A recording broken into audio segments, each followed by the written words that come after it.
people. The fuck is wrong with you?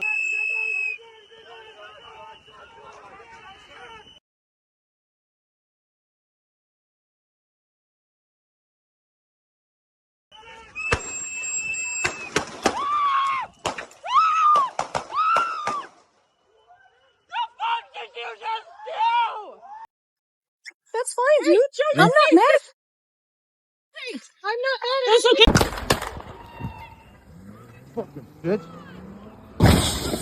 America, wake the f- up. This is not normal. This is not isolated. This is not law and order. See, this is Trump's America. They don't want you to believe your lying eyes. No, you really didn't see that. They want you to believe their press releases, their statements, their narratives, even when the videos show you something else. And today, another person has been murdered. The woman you heard was Renee Nicole Good. She was a 37-year-old mother. She was shot and killed by ICE agent Jonathan Ross. Her last calm words were, "I'm not mad at you." That's fine, dude. I'm not mad. Thanks. I'm not mad. That's okay. That doesn't seem aggressive to me. Now, today, another shooting. The man killed was Alex Pretti.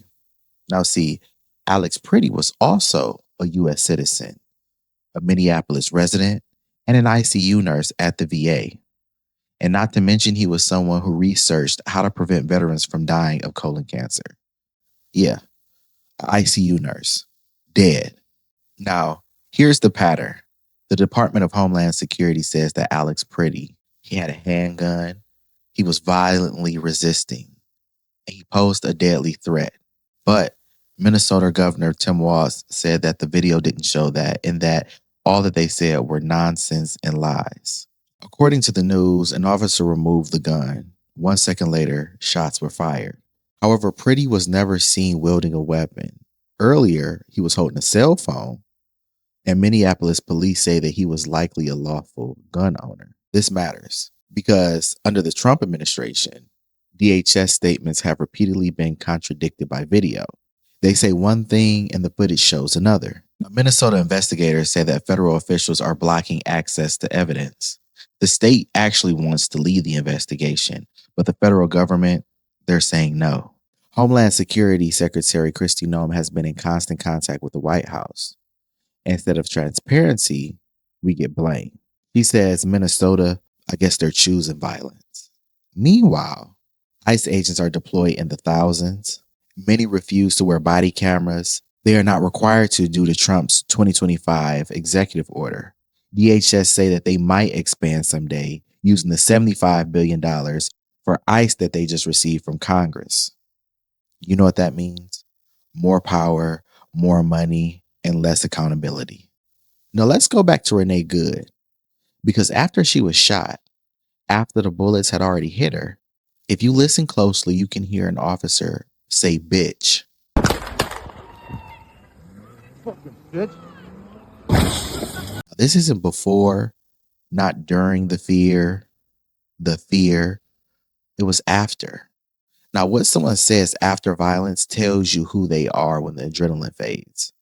Her last words were calm. That's fine, dude. I'm not mad. Thanks. I'm not mad. That's okay. She gets called a bitch. That contrast matters. Now, I want you to watch this. This is January 6th.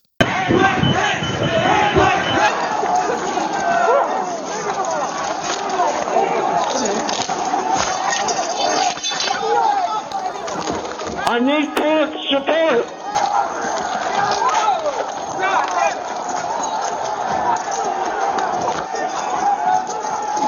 We lost the line. We lost the line. All MPDs get back. All MPDs get back up to the upper deck. Police officers were punched, crushed between doors, hit with poles, and some said that they had thought they were going to die. Now listen carefully, especially Republicans watching.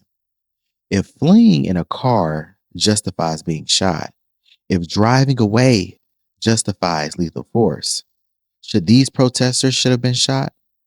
Now, I'm not saying they should have been. I'm saying they weren't, because restraint mattered, because escalation kills, and because rules still existed. You don't get to celebrate restraint on January 6th and then deny it everywhere else. Justice doesn't collapse when we demand restraint.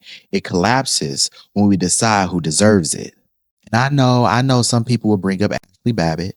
So let's talk about her honestly. Ashley Babbitt's death mattered. And for those of you who don't know who Ashley Babbitt is, she was the young lady who was shot inside of the Capitol.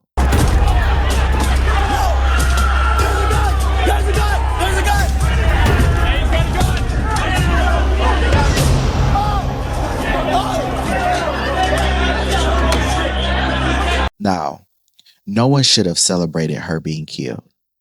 Nobody should have.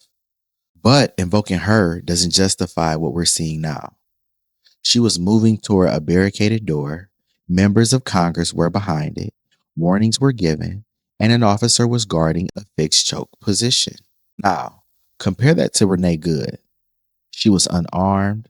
She was moving away. And again, her last words were, "I'm not mad at you." Compared to Alex Pretti, video shows his weapon being removed before shots were fired. He was an ICU nurse, not storming a government chamber. If Ashley Babbitt's death taught us anything, it's this. Lethal force is supposed to be the last resort, not a reflex. Using her to justify more shootings doesn't honor her. It cheapens her death. Now, we need to be real for a minute because this isn't just about immigration anymore. Alex Pretti was a citizen, a nurse, a VA worker. Renee Good, another U.S. citizen, and she was a mother. Now, Senator Tina Smith said it plainly. If it can happen here, it can happen in your community too. That's not fear-mongering, y'all. That's reality. I want to emphasize this. Renee Good had children. Children who will grow up without their mother because restraint failed. Alex Pretti had patients, coworkers, veterans who trusted him.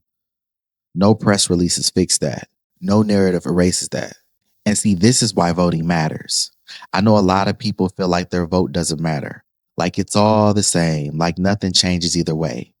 But when people disengage and people stop showing up, this is what happens. Power goes unchecked, oversight disappears, and accountability becomes optional. Voting isn't about blind loyalty to a party, whether it's Democrats or Republicans. It's about checks and balances. It's about making sure no administration, any administration, operates without limits. See, when people don't vote, they don't punish politicians. They punish themselves. They give up the only leverage they have. Midterm elections matter because they decide who investigates, who subpoenas, who asks the hard questions, who forces accountability when something goes wrong.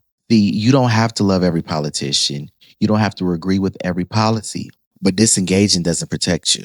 It leaves decisions to people who are showing up. And let's be honest. Say what you want about President Biden, but let's be real for a minute. If we were still under his administration or Vice President Harris, I don't think we would have seen any of these federalized forces in our streets causing violence and harming U.S. citizens under the guise of going after immigrants, undocumented immigrants. Like, it's okay not to agree with what Trump is doing, guys. You don't have to agree with everything Biden did, but let's call a spade a spade. And many of you voted for Trump for this very reason because you thought he was going to go and shut down the border and drag all the bad immigrants back across the border. But see, he's gone too far, which this is usually what happens. And he has continued to show you all that. And you all continue to feel as though, oh, it's just par for the course. It's okay. It's okay. But now a lot of you are having buyer's remorse.